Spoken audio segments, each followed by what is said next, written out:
Muy buenas tardes. Vamos a dar comienzo a la última parte de esta jornada. El tema que nos ocupa es la educación intercultural bilingüe, experiencias, perspectivas y posibilidades. El tema de fondo, pues, es el bilingüismo.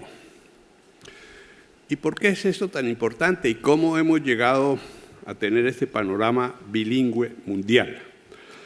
Pues resumo en 30 segundos la historia de la humanidad. Hace 140.000 años, el Homo sapiens sale del centro del África buscando mejores condiciones de seguridad, de clima y de alimentos. Esa diáspora llevó a pequeños grupos humanos a todo el planeta. Sitio en el cual iban llegando, se organizaban, ahí se quedaban y ahí desarrollaban su lenguaje. Al punto tal de que la mayor parte de los lingüistas calculan en alrededor de 7.000 las lenguas existentes en el mundo. Pues bien, en la actualidad somos 8.000 millones de habitantes. Y es interesante decir que el 62% de los seres humanos son bilingües, algunos trilingües y algunos polilingües. Los idiomas donde más se presenta este fenómeno, pues es en relación con el inglés, el español, el francés, el alemán y el chino. Total, eso es una maravilla para cualquier persona, amplía sus posibilidades de comunicación, mejora su cultura, activa el cerebro. Con lo que sabemos hoy en día, las personas que más tardan en presentar deterioro cognitivo son aquellas que manejan varios idiomas. Así que esto en principio es algo positivo y maravilloso.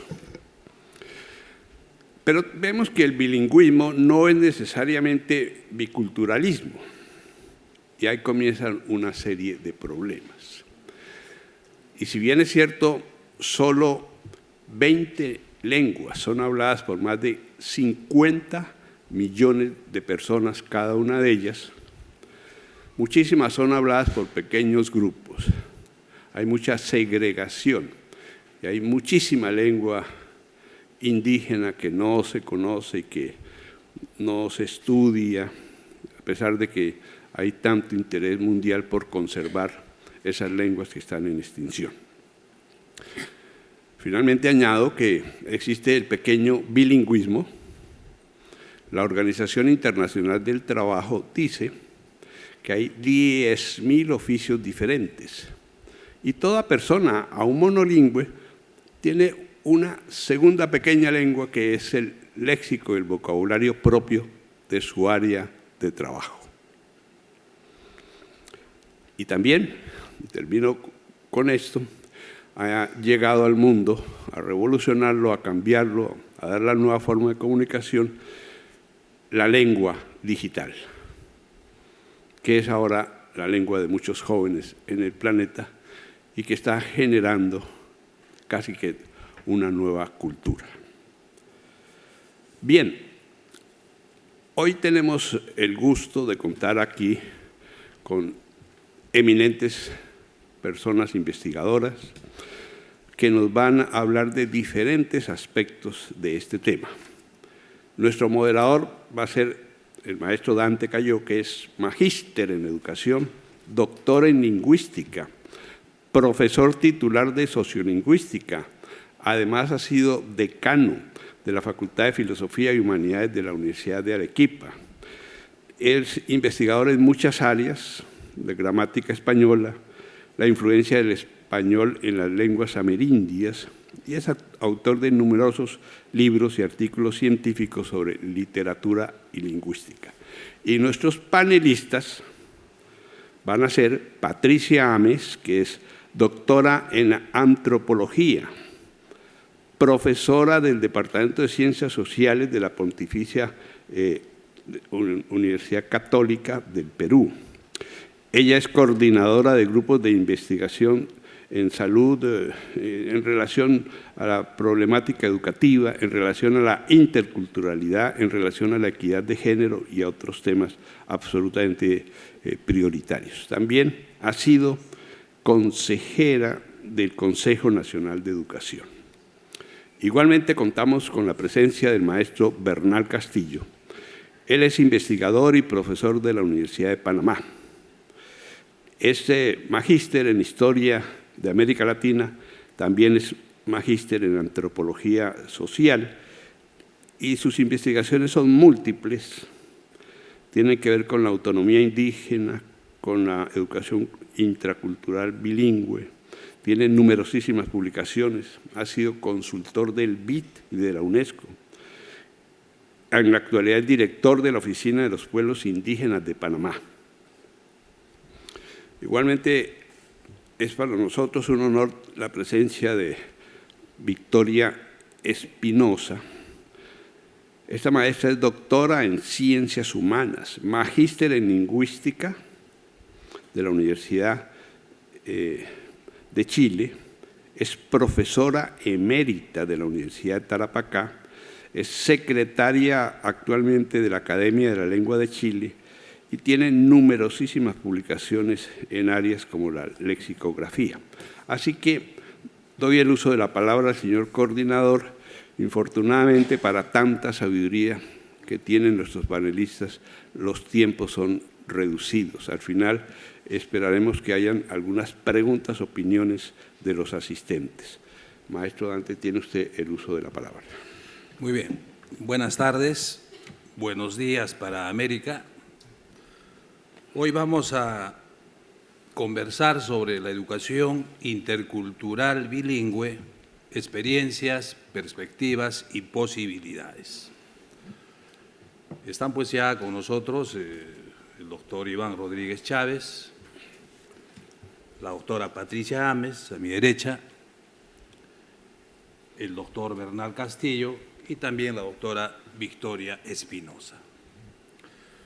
Como coordinador vamos a hacer una pequeña introducción de la educación intercultural bilingüe en el Perú, fundamentalmente en Arequipa, porque es importante que observemos de manera real qué es lo que está pasando en el Perú y en la zona sur con los programas de educación intercultural bilingüe. En primer lugar, queremos indicar, no sé si nos ayuda, presentar brevemente las propuestas de nuestros panelistas, la doctora Patricia Ames, Bernal Castillo y Victoria Espinosa. La historia lingüística de América, más o menos alrededor de 500 años, nos indica que existe un sistema de contacto de lenguas.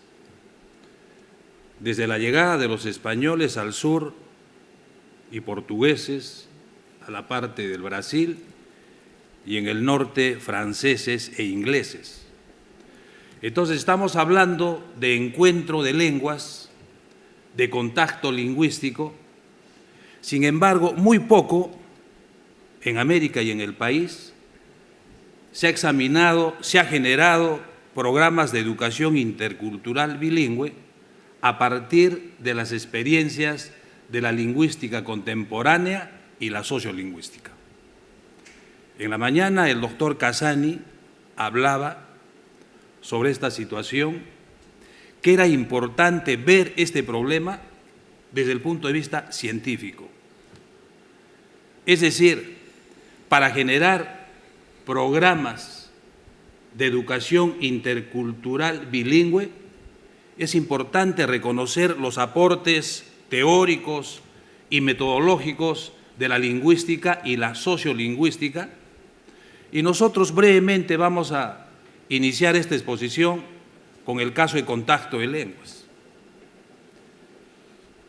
Las lenguas indudablemente entran en contacto no a partir de los sistemas abstractos que conocemos, sino a partir o vía los hablantes. Entonces no existen lenguas puras. Si reflexionamos así, es necesario reconocer las propuestas de la sociolingüística a partir del contacto de lenguas y las modalidades lingüísticas que ocurren en nuestras regiones. Por ejemplo, en Arequipa, el contacto entre el español y el quechua, no sé si nos ayuda con las láminas. De acuerdo al censo del 2017 en Arequipa y en el país, casi un tercio de la población habla quechua en el sur del país y aymara. Eso significa entonces que estas lenguas andinas están en contacto directo con el español, que es la lengua común, en 4 distritos o en 4 provincias grandes que tiene Arequipa en el sur del país. La siguiente, por favor. Entonces, pero nosotros desde el punto de vista sociolingüístico consideramos que el contacto, además de crear una serie de fenómenos lingüísticos como el bilingüismo, la transferencia lingüística, etcétera, lo tomamos de manera positiva, porque existe una especie de encuentro con la lengua común que es el español y las lenguas amerindias. Eso implica entonces que las lenguas,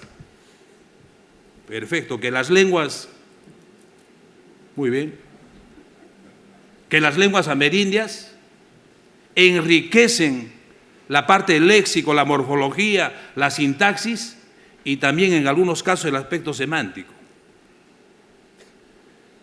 Si el español es la lengua común, la lengua dominante, la lengua de la educación, la lengua del turismo, la lengua de la investigación en estos sectores, ¿qué es lo que está ocurriendo con el quechua, por ejemplo?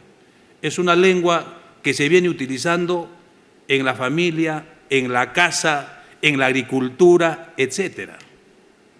Sin embargo, esta influencia es bidireccional.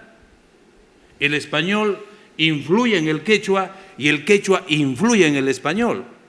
Y un dato interesante, producto de la investigación que realizamos hace algunos años, hemos encontrado que el morfema analítico de número del español se usa con mucha frecuencia en el español, en el quechua del Valle del Colca. Cuando hablamos del morfema analítico de número, estamos hablando del morfema o morfo S. Entonces, un niño o un hablante quechua no utilizará el morfema numérico del quechua, que es cuna. Por ejemplo, casa significa huasi, debería escucharse huasi cuna. Pero un grupo importante de hablantes utiliza el morfema del español, huasis, en contextos de diversa naturaleza. Eso ocurre en el Ecuador, ocurre también en Argentina, en Salta, en Santiago del Estero, etc. Entonces, y hay cosas más sobre la reestructuración gramatical, no solamente el número, los morfemas de género, algunos tiempos verbales que no son o que no pertenecen al quechua patrimonial, producto de la influencia del español, se vienen utilizando en el quechua del Valle del Colca. Pero esto debería tomarse de manera positiva porque consideramos que el contacto de lenguas crea nuevas formas en el uso natural. Entonces, la transferencia lingüística es fundamental. Por ello, nosotros partimos de que para implementar, para generar los programas de educación intercultural bilingüe, debemos, pues, identificar estos problemas lingüísticos, no problemas, estos factores lingüísticos y sociolingüísticos. No es que en el Perú y en América no se considere, pero definitivamente quienes trabajan en planificación lingüística y en políticas lingüísticas, en los últimos años por lo menos, han descuidado el desarrollo de la lingüística contemporánea. Este es un dato central. Miren lo que pasa en el Perú. 1/3 de la población tiene competencia en lengua amerindia, más o menos alrededor de 5 millones de hablantes. Del quechua, del aymara, etc. Cerca de 4 millones hablan quechua. Y no nos olvidemos que el quechua se habla en Ecuador, Colombia, Perú, Bolivia, Chile y también en Argentina. En Argentina más o menos tenemos alrededor de 500.000 hablantes del quechua en toda la zona de Santiago del Estero. En Chile de igual manera. El aymara, más o menos, según el censo del 2017, y ahí están los datos de Minedu, aproximadamente 500.000 hablan aymara. Y unos 300 o unos 300.000, una o más, de las 47 lenguas habladas en la Amazonía y en el Ande. Estos datos sobre las lenguas en el Perú, tenemos datos de diversa naturaleza. Por ejemplo, el doctor Gustavo Solís Fonseca habla de 43 lenguas amerindias, pero lo cierto es, gracias al censo del 2017, hablamos nosotros de 47 lenguas en la Amazonía y en el Ande. Ahí tienen todo el esquema, pero la lengua común, indudablemente general, es el español. Pero muchos también han dejado de lado la situación de la diglosia. Esta lengua dominante, el español, indudablemente ha creado que las lenguas minoritarias, por el número de hablantes, o también se habló en la mañana, o las lenguas minorizadas, viene creando una serie de problemas en la interacción social. Es decir, los hablantes en algunas provincias de Arequipa no quieren hablar el quechua por diversas razones. Entonces, esto es muy importante que se tome en cuenta a efectos, pues, de realizar los programas de planificación lingüística en la educación intercultural bilingüe.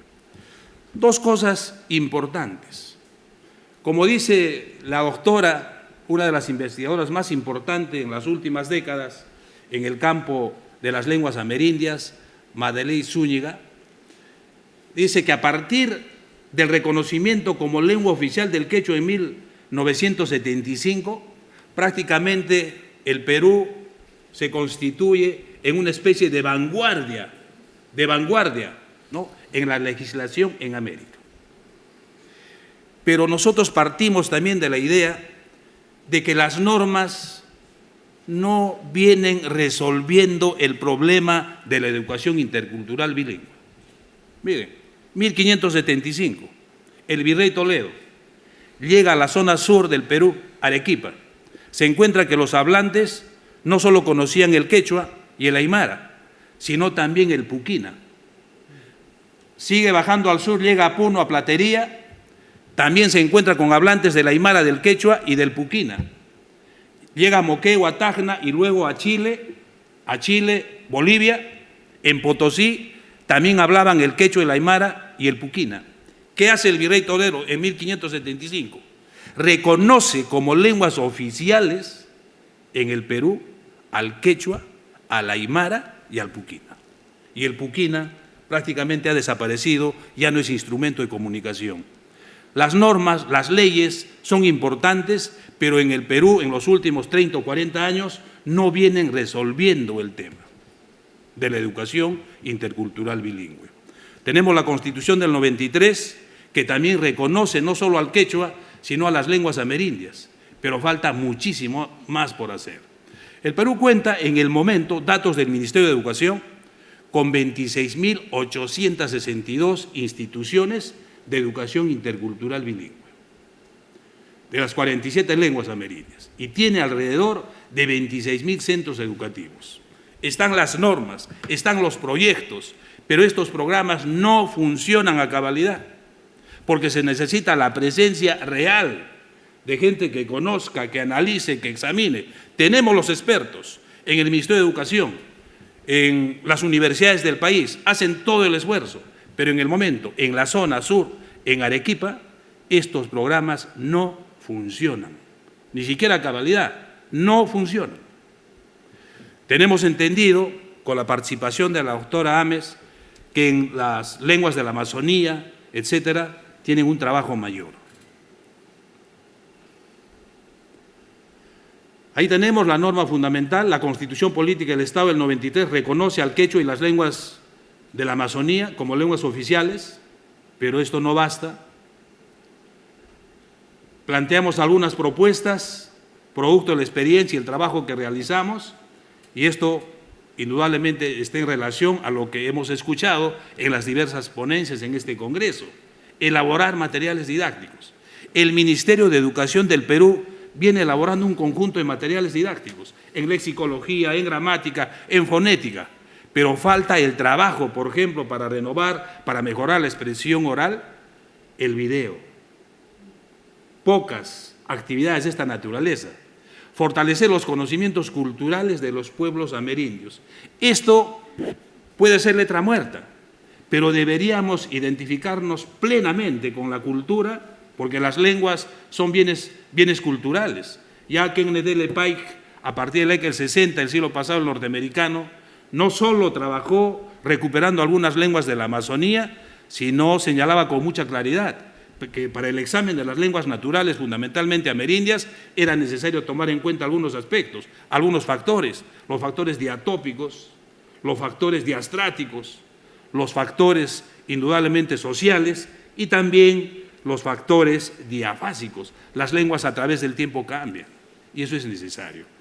Reconocer y valorar la diversidad cultural. Miren, si estamos hablando de minorías, de sistemas minoritarios, etcétera, este reconocimiento debería darse con mucha claridad. Y luego, ya para pasar a la exposición de los distinguidos ponentes esta tarde, nosotros planteamos tres cosas de manera general. Además, que debería trabajarse científicamente para generar estos programas, es necesario que la educación intercultural bilingüe tiene que iniciarse desde la primera infancia. Todos sabemos, pero eso no se está dando en la zona sur. Construir y valorar la identidad personal y cultural de un hablante nativo ideal. El tema de la identidad. Las lenguas son bienes culturales. La visión que tienen los hablantes amerindios en la zona sur no es pues diferente a la de la lengua común, el español, sino simplemente están en pequeños sectores y estamos hablando casi de 1/3 de la población.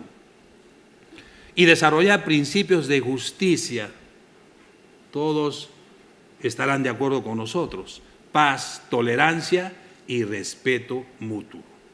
Yo creo son algunas ideas que hemos preparado y sería importante que el debate continúe. Muy bien, hemos hecho una breve introducción al tema. Vamos a, en este momento, escuchar las propuestas de la doctora Patricia Ames. Muchas gracias.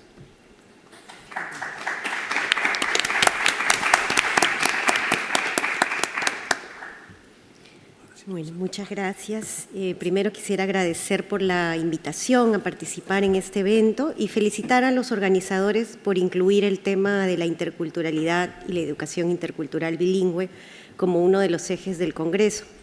En estos días hemos oído varios ejemplos de lo mucho que ha ganado nuestra lengua común en su contacto e interacción con las diversas lenguas originarias de las Américas, y creo que reconocer y registrar los avances de la educación intercultural bilingüe en las Américas es por eso un acierto, más aún en tiempos en que sigue siendo un desafío, como ya lo ha mencionado nuestro coordinador. Al menos un par de los admirables escritores que nos acompañan en este evento nos han recordado una hermosa y poderosa idea: la lengua como la patria, nos decía Sergio Ramírez en el acto de inauguración, y Héctor Abad nos recordaba también la frase «la verdadera patria de un escritor es su lengua». Oyéndolos comprendía mejor por qué tantos adultos y niños con los que he trabajado en mi país han sentido por mucho tiempo extranjeros en su propio país, pues era un país en el que se les mezquinaba su lengua, que no se reconocía ni respetaba, aunque las leyes, como ha dicho Dante, digan que así debería ser. Es en ese contexto que quiero situar los múltiples esfuerzos realizados a lo largo de décadas para asegurar el derecho de niños y jóvenes a su educación y a una educación que considere su lengua materna. Mi objetivo era sobre todo analizar los logros y desafíos de la educación intercultural bilingüe en la última década, pero me pareció pertinente hacer una breve referencia al marco de experiencias en educación bilingüe intercultural previas que permitan entender lo que ha pasado en esta última década y también de cara a las amenazas que se enfrentan en los últimos años. Entonces voy a pasar revista muy rápido a estas experiencias en las últimas décadas. Me voy a concentrar más en la última década y en las amenazas, especialmente en la frágil legitimidad que vemos en los últimos meses en relación a la EIB y los desafíos que enfrentamos, ¿no?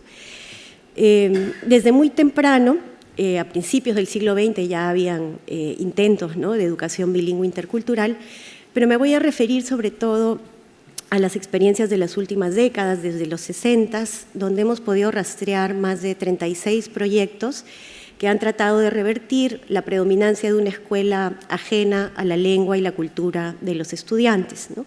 Se han ensayado diversas experiencias, muchas de ellas de carácter integral, partiendo del uso de la lengua materna en la escuela, de la metodología de enseñanza bilingüe y el castellano como segunda lengua, y de la inclusión de la cultura local en el currículum.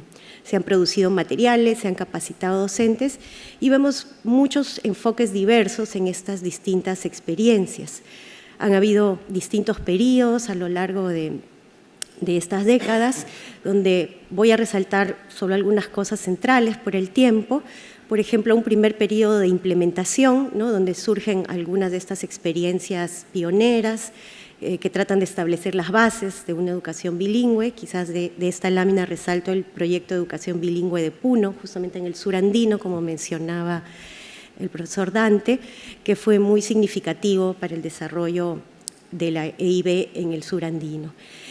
Posteriormente se hizo un énfasis bastante fuerte en los años 80, en la década de los 80, en la formación de recursos humanos, ¿no? Para implementar una educación intercultural bilingüe necesitamos maestros y maestras capacitadas.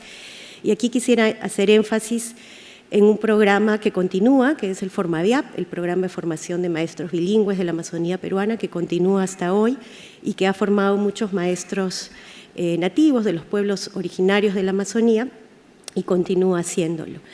En la década de los 90 se retoman muchos proyectos de educación bilingüe intercultural en diversas zonas del país, después de una época difícil como fue la década de la violencia en el Perú, y estos proyectos continúan surgiendo en los primeros años del siglo XXI, aparecen varios proyectos nuevos y rastreamos la primera década, digamos, de este siglo XXI. Pero en la segunda década del siglo XXI quisiera resaltar, y aquí voy a mencionar solo muy brevemente, que los proyectos de la última década han resaltado mucho la participación comunitaria, es decir, la construcción de la propuesta de educación bilingüe intercultural con la población, la formación docente, que sigue siendo un pilar importante, la producción de materiales y desarrollo curricular, como mencionaba también el profesor Dante, la necesidad de concertar con diferentes actores y de incidir en los gobiernos locales, regionales y nacionales. No voy a desarrollar cada una de estas ideas por tiempo, porque quiero pasar más bien a, lo verán en la versión larga, quisiera pasar más bien a lo que ha pasado en la última década, porque podemos observar ahí cómo todos estos esfuerzos desde la sociedad civil, desde las ONGs, desde los proyectos educativos, se han ido trasladando a la política pública. Y hoy en la mañana Luis García Montero nos recordaba la importancia de lo público, ¿no?, de que el Estado se constituya realmente como garante de los derechos de sus ciudadanos. Y ha sido muy importante en esta década los avances que hemos tenido en marcos normativos, en gestión docente y en formación docente. Coincido con el profesor Dante de que no es suficiente con las normas, pero las normas son muy importantes en la medida que dan condiciones de posibilidad para el trabajo educativo, ¿no? Y en estos años hemos tenido pues la aprobación de una propuesta pedagógica EIB para el país, de una política nacional de educación bilingüe intercultural, de una política educativa también para los pueblos afroperuanos, de un plan nacional de lenguas originarias, de un plan nacional EIB que por primera vez se ha realizado en el marco de una consulta previa con pueblos originarios, y de un modelo educativo EIB también que ha permitido operativizar estas normas en algunas orientaciones más concretas para el trabajo en aula, ¿no? En términos de gestión docente también ha sido muy importante hacer un registro nacional de docentes EIB, saber cuántos tenemos, cuántos nos faltan, y acreditar a los docentes que hablan una lengua originaria, porque hasta hace poco eso no era un requisito para enseñar en una escuela bilingüe intercultural, ¿no? Y se ha dado un fuerte impulso justamente a la contratación de estos docentes que hablan la lengua de sus alumnos para estas escuelas, ¿no? Sin embargo, en ese registro, en ese censo de docentes, ha quedado claro que no son suficientes y por eso se está invirtiendo en formar más docentes, ampliar las posibilidades formativas, ofreciendo becas, por ejemplo, en educación bilingüe intercultural, abriendo más programas, tanto en institutos como en universidades para la formación en EIB. Me parece que son 8 facultades de educación y 22 institutos que ahora dan el título en educación bilingüe intercultural, y también la posibilidad de ofrecer becas que permitan a los hablantes nativos de estas lenguas formarse como maestros ha sido muy importante para muchos de ellos, ¿no? También en estos años, creo que me he ido para atrás, en estos años se han producido una gran cantidad de materiales educativos, no solo por los proyectos, sino sobre todo por el Ministerio de Educación, en 18 lenguas y también en castellano como segunda lengua. Y eso ha sido muy importante para las escuelas, los maestros y los estudiantes de estas escuelas. Se han creado, como les digo, programas de educación bilingüe intercultural en la educación superior, se han creado también universidades interculturales y se han dado becas para los estudios universitarios en EIB. Entonces, eso ha sido un fuerte impulso para la formación de esos recursos humanos que necesitamos y recursos materiales, ¿no? Sin embargo, también estamos viendo serias amenazas a la educación bilingüe intercultural en este mismo tiempo, sobre todo en estos últimos 3 años, ¿no? La pandemia ha sido un golpe duro para la EIB, la educación remota de emergencia, que en el Perú ha tenido una duración de 2 años escolares completos, y significó la implementación de un programa llamado Aprendo en Casa, que era un servicio multicanal de educación a distancia por televisión, radio e internet. Se elaboraron contenidos en educación bilingüe intercultural en 9 lenguas originarias, pero como ya nos ha explicado el profesor Dante Cayo, hay 47 lenguas, y esos contenidos solamente se emitían por radio. Además, había dificultades en la conectividad, ¿no? La brecha digital en el Perú ha sido muy grande. Hay grandes desigualdades en la conectividad en las zonas rurales, donde se instala la mayoría de la población indígena. En radio y telefonía móvil hay una alta cobertura, pero como pueden ver en la diapositiva, la televisión, las computadoras y la conexión a Internet, sobre todo estas 2 últimas, están mucho menos presentes. Esta foto de un documental que se llama Aprendieron en Casa, entre signos de interrogación, justamente muestra la problemática de algunas poblaciones indígenas de la región de San Martín que no han accedido a estos contenidos, ¿no? Y más recientemente hemos visto también normas adversas, ¿no? Y como decíamos, esta discusión de las normas no lo resuelven todo, pero lo pueden complicar todo, ¿no? Han habido cambios en la política magisterial donde se elimina el requisito de saber la lengua originaria para ser nombrado directivo o docente en las escuelas EIB, y se ha revisado la clasificación de escuelas EIB con el objetivo de convertir algunas de estas escuelas en escuelas no EIB, ¿no? Estas normas han enfrentado pues la resistencia de muchas organizaciones indígenas que han logrado la derogación de las 2 primeras normas, pero la revisión de la clasificación continúa pendiente, se ha vuelto a mencionar a principios del año, y amenaza pues los logros que hemos visto en esa normatividad a lo largo de la década, ¿no? Todavía hay una gran brecha de docentes formados en EIB, tanto para inicial, primaria y sobre todo en secundaria. Entonces necesitamos todavía muchos más maestros con esta formación. El 61% de los maestros en las escuelas EIB son maestros monolingües en castellano, ¿no? Que no hablan la misma lengua que sus estudiantes, ¿no? Otra amenaza importante ha sido la disminución del presupuesto, que siempre marca ciertas condiciones de lo que se puede o no puede hacer. Y quisiera referirme finalmente a algo que me parece muy importante, que es la legitimidad con la que cuenta, a pesar de todas estas décadas de trabajo y las normas que van implementando una educación bilingüe intercultural en el país, encontramos todavía el discurso que cuestiona el porqué de la EIB, ¿no? Por ejemplo, en la mesa de diálogo que se instaló a partir de las protestas contra las resoluciones, los decretos ministeriales que les acabo de mencionar, el ex premier se dirigió a los dirigentes de ONAMIAP, de AIDESEP, de las organizaciones indígenas, y les preguntó si no habían pensado que es mejor que solo hablen castellano para que sus hijos tengan mejores oportunidades en la vida, ¿no? Como cuestionando el porqué de la necesidad de la educación bilingüe intercultural, ¿no? No contento con eso, puso también el ejemplo de que él conocía que había varios idiomas en Italia y que entró un régimen que los igualó y que ahora Italia es un país desarrollado, lo cual nos muestra también esta idea que asocia el monolingüismo con el progreso, ¿no? Que ha sido cuestionada por varios de los ponentes en estos días, pero que no es una idea idiosincrática del ex premier, sino que ha salido en distintos momentos, muchos intelectuales también la han mostrado. Por ejemplo, hace unos años tuvimos un debate con la lingüista Virginia Zavala y frente a Richard Webb, un connotado economista que más o menos planteaba la misma idea, ¿no? De que el avance del progreso implicaba el monolingüismo y la desaparición de las lenguas originarias, ¿no? Aquí es donde me preocupa, me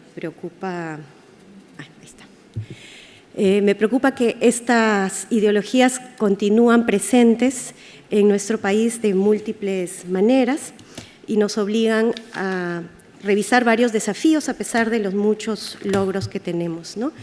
Uno es el profundizar y diversificar la educación bilingüe intercultural en varios niveles y modalidades, ¿no? Si bien se ha asentado bastante, muchas de las experiencias que les he mostrado han sido en educación primaria, pero se requiere fortalecerla en la educación secundaria y hay también demandas por introducir la interculturalidad en el nivel superior, que según la ley debería ser transversal a todo el sistema educativo, ¿no? También he mencionado la necesidad de más maestros bilingües y quisiera en particular referirme a la interculturalidad para todos, que se refiere a, que está contemplada en la Ley General de Educación en el Perú, y a la que Horacio Biort se refería esta mañana, ¿no? La importancia de que todos entendamos la importancia de la interculturalidad y no solamente las poblaciones de hablas originarias, ¿no? Justamente una de las cosas más dolorosas que hemos vivido en estos meses de crisis política ha sido, por supuesto, la muerte de otros peruanos, muchos de ellos adolescentes y jóvenes, debido a esta violencia desproporcionada frente a las protestas. Pero lo segundo más doloroso ha sido ver y oír muchos otros peruanos que justifican estas muertes y tienen expresiones muy racistas y discriminadoras que nos recuerdan pues lo urgente de la necesidad de una educación verdaderamente intercultural para todos, que nos permita reconocer la dignidad de todas las personas que habitan en nuestro país en su gran diversidad lingüística y cultural. Creo que niños y jóvenes merecen vivir una experiencia lingüística y cultural más rica, más equitativa y más diversa en el futuro. Muchas gracias.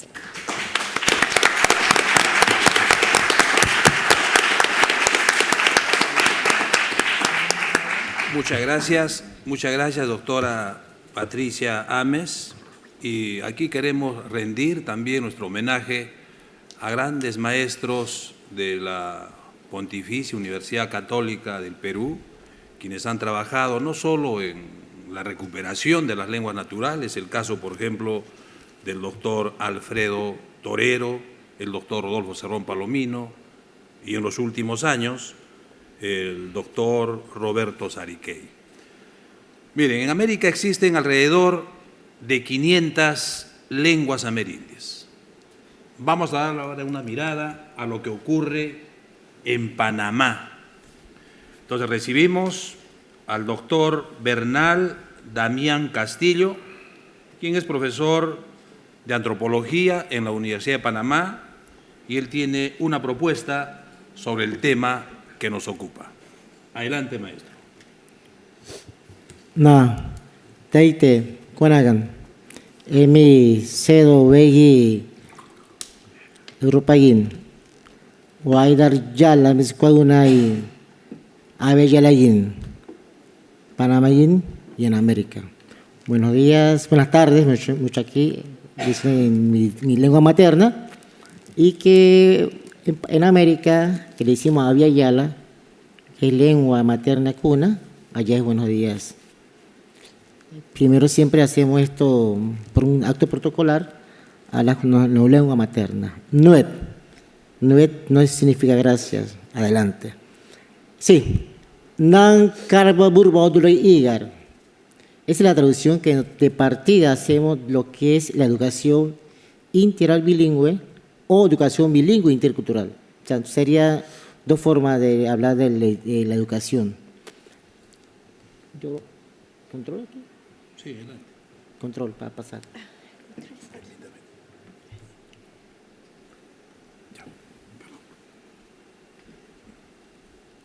Ajá.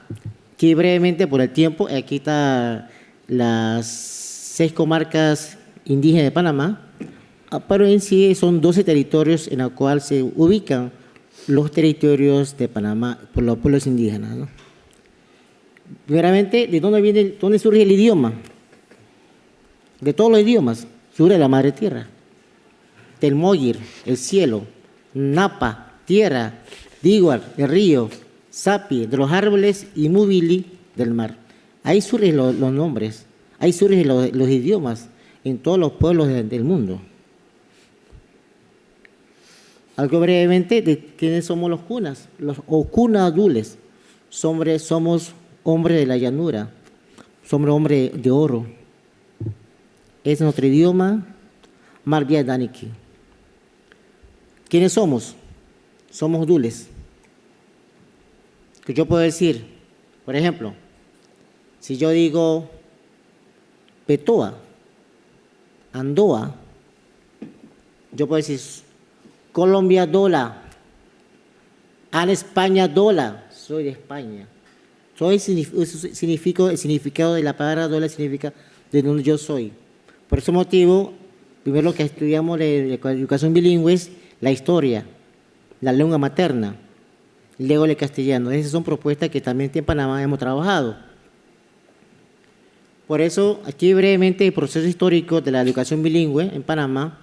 Cuando hablamos en Panamá, hablamos de los 7 pueblos. Sería el pueblo Nove, el pueblo segundo en población, el pueblo Cunadule o Cuna, el pueblo Buglé, el pueblo Emberá, el pueblo Waunan, el pueblo Naso y el pueblo Bribri, que es de menor cantidad de población, casi 2.000, pero en Costa Rica hay mayor cantidad. ¿Quién fue lo que dividió los pueblos milenarios? Son los estados nacionales. En Panamá y en Colombia está el pueblo Cuna. También en Colombia está el pueblo Emberá, el pueblo Huaunán. Y en el lado de Costa Rica está el pueblo Naso, y en Panamá y Costa Rica, el pueblo Bribri, y también están los Nove, un proceso de migración reciente, ¿no? Todos estos elementos de historia que hemos aquí señalizando, pero hay algo interesante.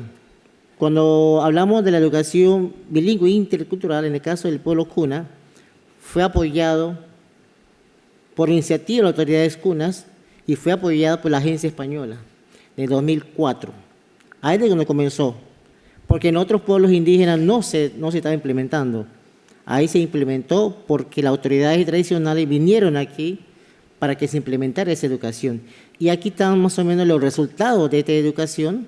Se ha publicado folleto, libro, y recientemente, ahorita, no sé mucho, de 2021, el Congreso General CUNA, que es la máxima autoridad, crea una Secretaría de Educación para fortalecer la lengua materna, la educación bilingüe intercultural, en el caso CUNA.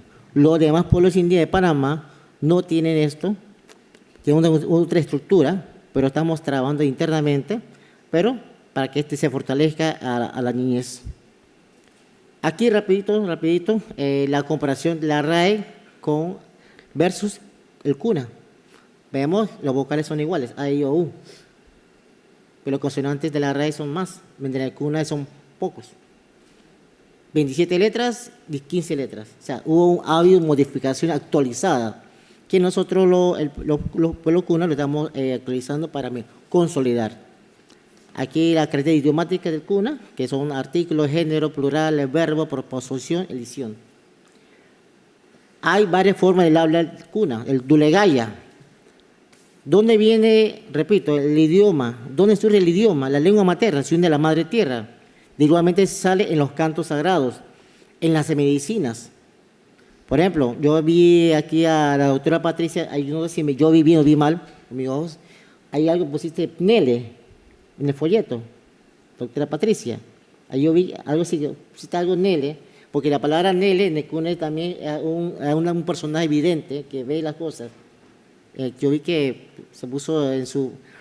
Porque aquí el cuna, el habla del cuna es a través del canto metafórico, a través del saire que canta y lo que interpreta el argar, y también están las medicinas terapéuticas, están el médico botánico y con el canto de arrullo. Son los tipos de habla cuna que tenemos en Panamá. Aquí, por ejemplo, esto es para un taller ya avanzado. Por ejemplo, yo puedo decir, yo, Ani, tú, ve, ella, we, y podemos seguir. Son para que ustedes vieran cómo el idioma cuna se puede, ahorita se está practicando además, a través de la digitalización, está trabajando en talleres, estamos trabajando en la comarca, en las ciudades, en las universidades, y también el año pasado, aquí está el doctor Aristide Rollo, que hicimos un taller de 2 semanas intenso de fortaleciendo las lenguas maternas indígenas, en el caso cuna, el caso nove, el año pasado lo hicimos, esperamos que se haga para el otro año, doctor Aristides, porque es otra forma de fortalecer, no solamente en las universidades, no solamente con las comunidades, sino también con entes amigas, entidades amigas, para fortalecer los idiomas maternos. Aquí, otra forma del habla, esto va para tomar tiempo, para que ustedes vean más, sí, lo estoy pasando rapidito para que vean la forma del habla, cómo es el che parecido a la SS, el che, el DS, así podemos seguir hablando. Aquí también el DD, tutu, bate, sate, atare, dudu, podemos seguir.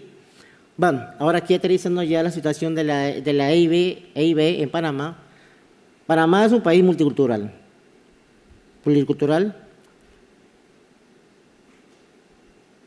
Cuando hablamos del idioma, cuando hablamos de América, hablamos de Abeyala. Es una lengua materna, el cuna, que está reconocida a nivel internacional por todos los pueblos indígenas de América, ¿no? Y, vuelvo a repetir, ¿de dónde viene el idioma? Viene de la madre tierra, la toponimia. Muchos nombres en Panamá tienen nombres cunas, nombres indígenas. Darién, el río Tuira, Chucunaque, Saratí, hasta Chiriquí, como lo digo a mi colega chiricano, Meto, no. Chiriquí es un nombre indígena, no es cuna, indígena, ¿no? Aquí, brevemente, el tema de la legislación. Panamá tiene una de las constituciones más atrasadas de toda América Latina, del 72.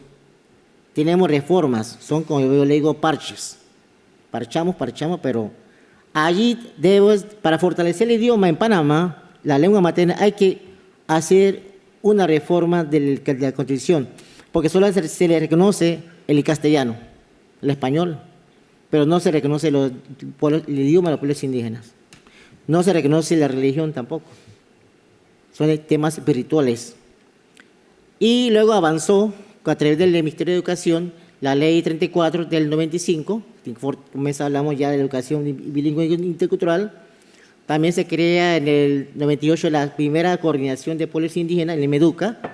Luego, en el 2007, se crea, a partir del 2007, es que se crea en Panamá la Dirección Nacional de Educación Intercultural Bilingüe. En el 2008, se crea ya como un decreto ejecutivo para fortalecer el tema, pero donde más se está planteando es la Ley 88 de 2010. Lastimosamente, esta es una ley, pero todavía no está implementada, no está reglamentada. Todavía desde 2010, los gobiernos que han venido hasta el día de hoy no se ha podido reglamentar esto. Es necesario, porque ahí hablamos del idioma, ahí hablamos de la vestimenta, ahí hablamos de una creación de un instituto de las lenguas originarias. Elemento importante para fortalecer. Y ahora recientemente, en el 2022, se crea la Universidad Autónoma de los Pueblos Indígenas Esperamos que también ahí, porque hay 4 licenciaturas, esperamos que ahí también se pueda consolidar las lenguas maternas en Panamá. Y aquí las amenazas, como veremos, hay muchas amenazas. Proceso de migración, la falta de coordinación con el MEDUCA. Repito, aquí la reglamentación de la ley 88. Existe tenemos que tener políticas, fortalecer el MEDUCA, el Ministerio de Educación. Aquí es importante que haya relevos generacionales en la cual se pueda consolidar las lenguas maternas. Desafíos, hay bastantes desafíos, por ejemplo, tener una radio comunitaria en la cual se puede consolidar lenguas maternas, creación de programas en las universidades, tanto privadas, estatales, hay que hacerlo, muy poco se ha hecho, estamos trabajando, y el mismo Congreso Cultural CUNA está trabajando por su cuenta. O sea, dificultades, se hizo el apoyo anteriormente, pero ya estamos trabajando, y también lo de la juventud. La juventud es ese fortalecimiento de todo esto. Si no, la juventud, la niñez, no trabajamos, podemos decir que la lengua materna en Panamá, en el tema indígena, se puede desaparecer. Tocus Nuet, y entre 2 años vamos a conmemorar los 100 años de la Revolución Tule. Esta es la imagen, no es nazi, por si acaso piensa que es nazi, no es nada nazi, es la bandera del pueblo Cuna en su revolución entre 2 años, los 100 años. Tocus Nuet, gracias. Muy bien. Muchas gracias, Bernal, por tu propuesta interesante. Luego ya continuamos.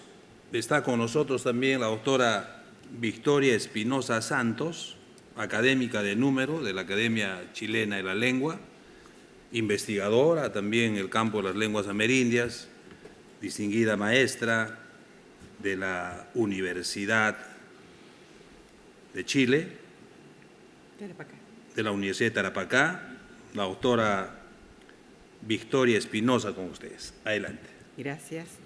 Muy buenas tardes y muchas gracias por estar acá para escuchar algo que todos lo que han dicho lo voy a decir yo, pero con respecto a nuestro país, Chile.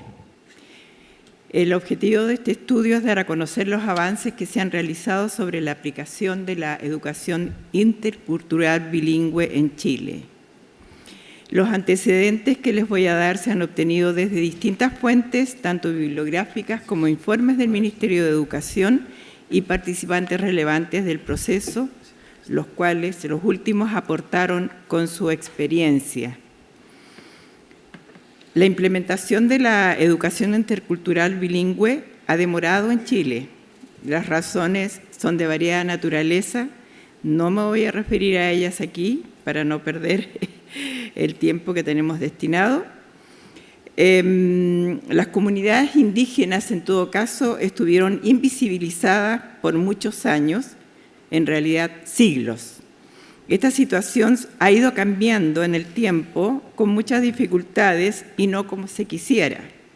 El propósito de este estudio es presentar un panorama de la evolución que ha tenido la educación intercultural bilingüe a partir de sus inicios. Actualmente, la educación en Chile se ejerce en teoría basándose en la Ley General de Educación número 20.370, promulgada en el año 2009 y que empezó a regir desde 2017. La ley señala: el sistema debe reconocer y valorar al individuo en su especificidad cultural y de origen, considerando su lengua, cosmovisión e historia. Cierre comillas. Este es un principio que atañe a la educación intercultural bilingüe y que estaría mandatando un marco para una nueva institucionalidad de la educación en Chile, lo que constituye una gran tarea para los gestores del sistema educativo. Esta ley conlleva un compromiso cuyo alcance involucra a toda la educación chilena. Significa que la educación intercultural bilingüe deja de ser un modelo educativo orientado exclusivamente a las comunidades indígenas, un modelo que bien intencionadamente pretende eliminar las barreras principalmente idiomáticas. Cabe preguntarse si esto significa que todos los estudiantes deben ser considerados en su especificidad cultural y de origen, considerando su lengua, cosmovisión e historia, o también cabe preguntarse qué significado se le otorga a la palabra consideración, especialmente referida a lengua, cosmovisión e historia. Se debe pensar que en la práctica la educación debe ser adecuada a las distintas realidades y pertenencia lingüístico-cultural de los estudiantes, tanto originarios del país como migrantes, y también es válido y necesario preguntarse cómo se está modelando la educación en estos aspectos, particularmente interculturalidad y lengua. Es importante revisar previamente cómo ha evolucionado en Chile la educación intercultural bilingüe. El cambio de mirada a las comunidades originarias de Chile se inicia después de la celebración de los 500 años del descubrimiento de América. Esto es posteriormente a 1990. El Ministerio de Educación llamó a concurso para la elaboración de programas de educación intercultural bilingüe en las regiones que en ese entonces se reconocían como lugares con un número importante de población originaria, especialmente en el norte de Chile y la región de la Araucanía. Es así como la Universidad de Tarapacá, en Arica, y la Universidad Católica de Temuco diseñaron e implementaron un programa de educación intercultural bilingüe el año 1996, ambas instituciones apoyadas por el Ministerio de Educación. En este primer proyecto de educación intercultural tenía la intención de rescatar y revitalizar el uso de las lenguas originarias de Chile. Este primer acercamiento permitió conocer y entender el significado real de un plan de educación intercultural bilingüe. Principalmente se logró comprender qué estaba pasando con las lenguas originarias, su interacción con el español y cómo se enfrentaba a su enseñanza. Otro hito importante de mencionar ocurrió el año 2001, cuando se establece un convenio con el Banco Interamericano de Desarrollo para fomentar el desarrollo de las comunidades indígenas en Chile. Así surgió el programa Orígenes en el año 2004.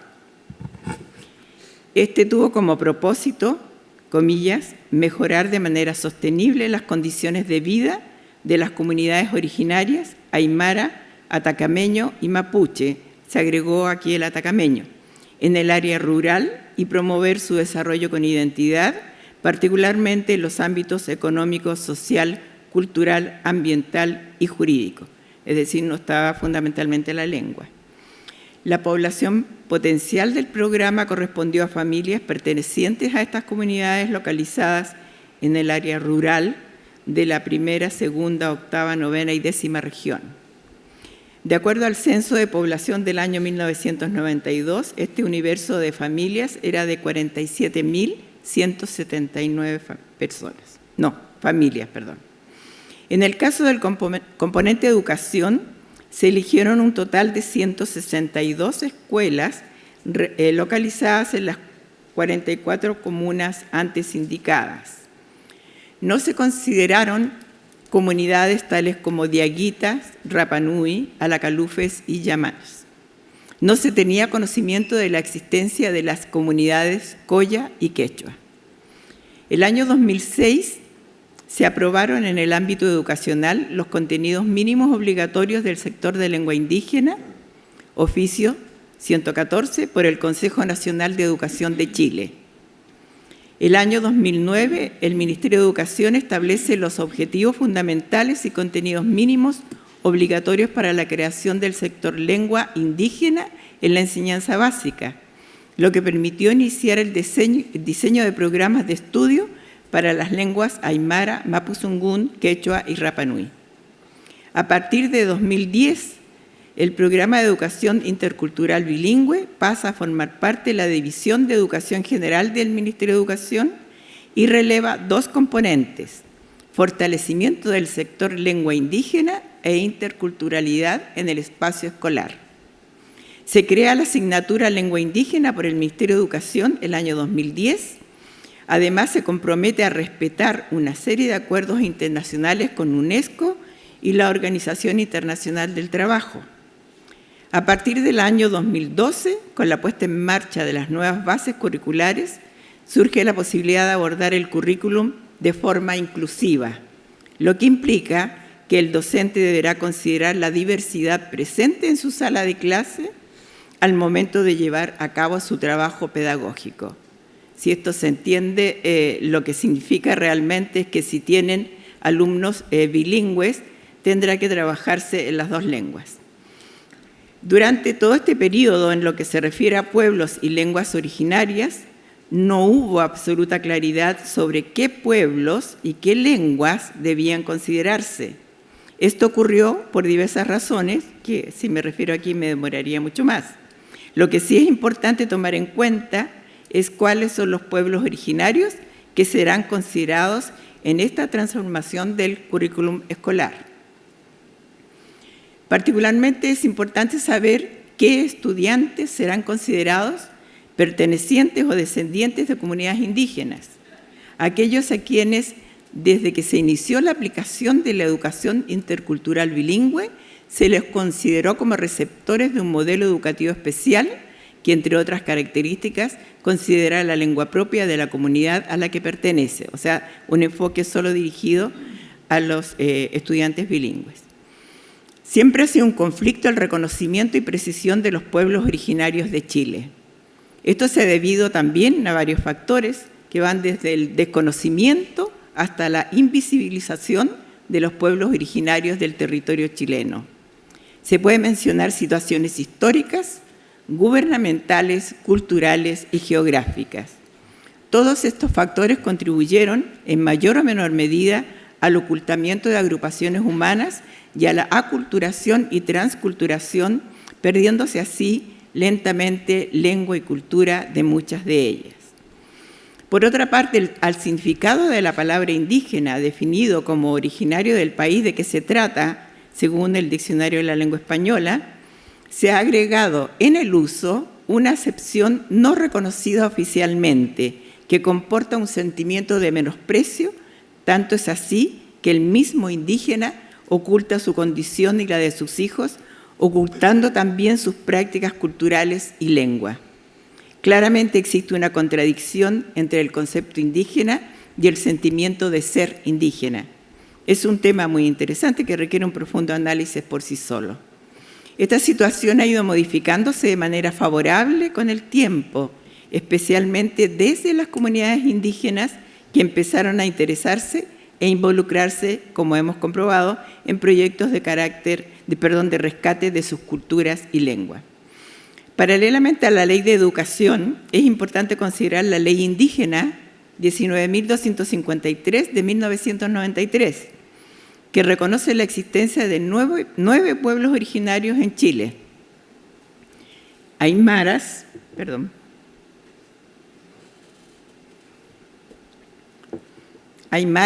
quechuas, licanantay, collas, diaguitas, estos en el norte, mapuches, cahuéscar y alacalufes y Yamana, cahuéscar o alacalufe, estos nombres, y Yamana o Yagán en el sur de Chile y Rapa Nui en la isla de Pascua.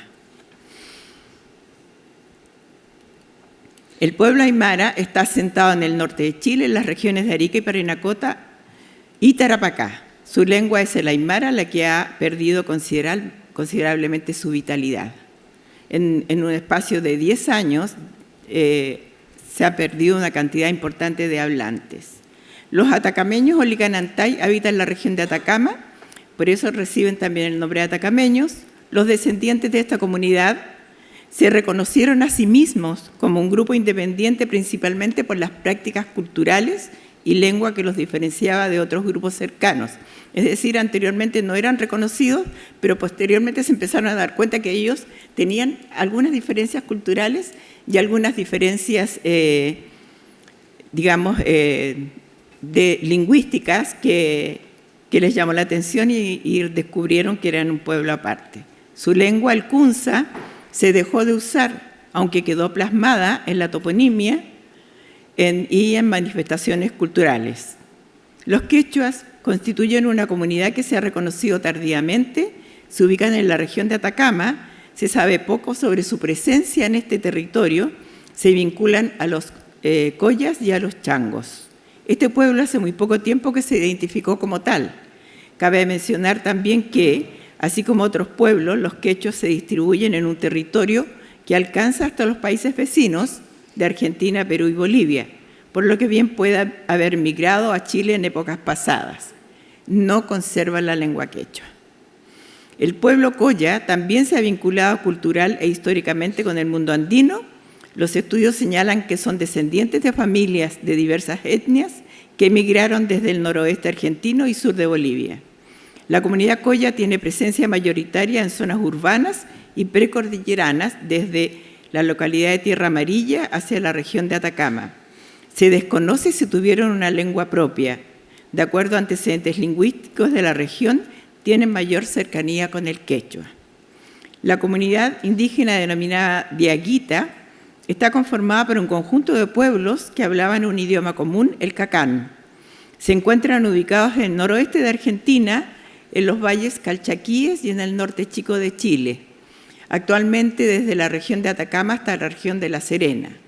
Su nombre Diaguita es una palabra quechua, fue dado por los incas que ocuparon sus territorios en la época precolonial.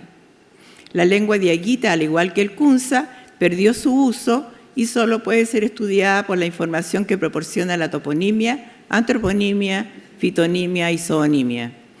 No hay estudios convincentes sobre su origen y parentesco con otras lenguas vecinas como el cacán o quechua.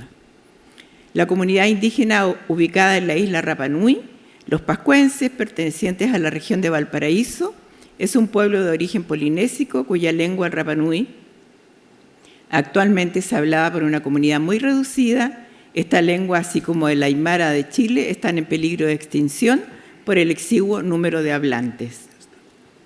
El pueblo mapuche, que habita mayoritariamente en la región de la Araucanía y región metropolitana, es la comunidad originaria más grande del país. Su lengua, el mapudungún, ha perdido bastante su vitalidad, además de los espacios de uso. El pueblo cahuéscar o alacalufe, localizado en la zona austral de Chile, actualmente tiene baja densidad poblacional y muy pocos hablantes de su lengua materna. El cahuéscar, su lengua, ha sido investigada y descrita, por lo que hay registro de su gramática, fonética, léxico y semántica. El lingüista Óscar Aguilera ha sido quien se ha dedicado a rescatar la lengua. El pueblo yagán es una comunidad con muy pocos descendientes en territorio chileno. Todos ellos habitantes de los canales australes han debido adaptarse a la cultura nacional occidental, perdiendo con ello sus costumbres, cultura y lengua. Hoy el yagán tiene la categoría de lengua muerta. Voy a tratar de apurarme. Las lenguas originarias que son habladas, exceptuando el mapudungún, no tienen hablantes nativos preparados para enseñar. Esta situación quedó en evidencia durante la aplicación del primer programa de educación intercultural bilingüe. Por ello se optó por solicitar a las mismas comunidades que participaran en la escuela usando espacios para comunicarse en su lengua con los estudiantes. Posteriormente, esta idea fue oficializada por el Ministerio de Educación, creando la figura del educador tradicional, cuya tarea es colaborar con el profesor en la educación. El trabajo de los educadores tradicionales está vinculado principalmente a la elaboración de recursos didácticos convencionales con el respaldo del Ministerio de Educación. Voy a saltarme algunas cosas. En la situación actual ha habido buenos resultados, sobre todo en la comunidad kunza, que cabe destacar. El kunza es una lengua desconocida, solamente se conocía de ella la toponimia. Sin embargo, la incorporación de la comunidad a la escuela y el acercamiento tanto del educador tradicional como del profesor hizo que hicieran trabajos en conjuntos, trabajos de tipo cultural, de cultivo de la tierra, recogieron la toponimia y al hacer estos trabajos ellos empezaron a sentir el reconocimiento de su cultura y para muchos ancianos empezaron a recordar palabras de cómo se llamaban instrumentos, cómo se llamaban procesos en la agricultura, y ha sido realmente algo inesperado. Se pensaba que era una lengua muerta, pero ha empezado a recuperarse y hay mucha confianza de la gente. Y me voy a saltar nomás a lo más importante del final, porque se debe señalar que las nuevas metodologías de trabajo intercultural surgieron en el trabajo conjunto de una comunidad con el profesor y el educador tradicional, pero no se ha oficializado como metodología y tampoco se ha replicado en otras comunidades. El concepto de escuela intercultural se aplicaría a aquellas que atienden a estudiantes de diversas culturas, no a todos los estudiantes. Por esta razón no se comprende qué sentido le da el Ministerio de Educación a la palabra interculturalidad. Últimamente,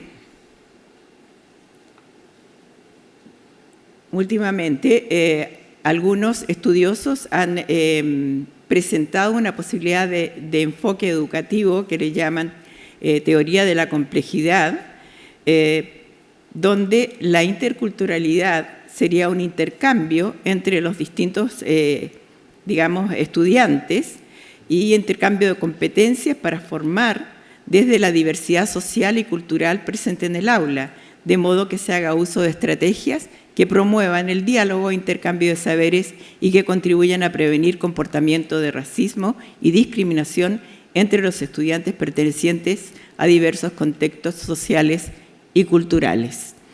Bilingüismo, a pesar de que lo dice la ley, no se puede practicar.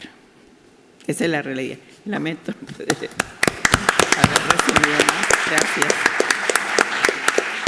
Muy bien, muchas gracias a la doctora Victoria Espinosa. Ya terminamos. Yo creo que recogiendo algunos versos del gran poeta peruano César Vallejo, diríamos, hay hermanos, muchísimo que hacer. Y queda como propuesta el debate si las lenguas se enseñan o las lenguas se aprenden. Si las lenguas se enseñan como sistemas de conocimiento, como un curso de filosofía, de literatura, etcétera, ahí también tenemos problemas, porque las lenguas se aprenden. Entonces, yo quisiera leer un par de líneas que estas palabras de 1989 de Luis Enrique López siguen vigentes cuando hablamos pues de una educación intercultural, una educación para crear conciencia crítica, una educación democrática. Hay muchísimo por hacer. ¿Qué decía el 99 Luis Enrique López, un distinguido estudioso de la lingüística amerindia? Insistir en que la escuela del siglo XXI debe considerar las lenguas y culturas amerindias tanto como medios válidos de aprendizaje, más ricos y significativos, cuanto recursos que iluminen la construcción de sociedades más democráticas que respondan al contexto actual de globalización. Yo creo que son palabras que quedan y la educación intercultural bilingüe en América, fundamentalmente en el Perú, tiene muchísimo por hacer. Si alguien quisiera intervenir, no hay ningún problema, tenemos un par de minutos para escucharlos. Yo quisiera preguntar, por favor, Adelante. ¿cómo se estructura en Perú el currículum? Es decir, porque he oído algo así como el español como segunda lengua. Entonces, en estas comunidades indígenas, básicamente se enseña y se aprende en la comunidad en la lengua materna. ¿Y el español cómo entra? Al 50%, se estudian materias en las dos lenguas, un poquito, si es posible. Sí, hay hasta 3 modalidades, ¿no?, de enseñanza bilingüe intercultural. Una es de fortalecimiento, donde el niño aprende en su lengua materna, teóricamente, y el español entra progresivamente, ¿no? Para finalmente estar 50-50, digamos, por lo menos en el nivel primario. En el nivel secundario vemos que la mayor parte de la enseñanza es en español, ¿no? Porque no tenemos todavía modelos bien implementados en ese nivel. Hay un segundo modelo que es de revitalización, que es cuando la mayoría de los hablantes ya son bilingües, entonces también han aprendido el español casi como primera lengua, ¿no? Que es algo que también se mencionaba aquí, que muchas familias optan por no transmitir la lengua indígena por, digamos, la discriminación de la que puede ser parte los niños, ¿no? Entonces aprenden el español como primera lengua y solo después incorporan el quechua o el aymara, ¿no? Para eso hay un modelo que busca revitalizar estos idiomas que han sido reducidos, digamos, en los propios hogares indígenas, ¿no? Y hay un tercer modelo que se está dando en las zonas urbanas, ¿no? En las zonas de migración, donde también se ha perdido el idioma, o también donde hay hablantes de diversas lenguas, ¿no? Porque los primeros dos modelos responden más a comunidades de hablantes de una misma lengua, ¿no? Pero en las zonas urbanas ya tenemos hablantes de diversas lenguas, ¿no? Entonces la diversidad aumenta. Muy bien. Solamente un matiz. Tanto el español como la lengua indígena se enseñan exclusivamente o se usan también como lengua instrumental de otras materias. No, sí, se usan como lengua instrumental. Sí. Muy bien, muchísimas gracias. La educación intercultural bilingüe, experiencias, perspectivas y posibilidades. Gracias a todos.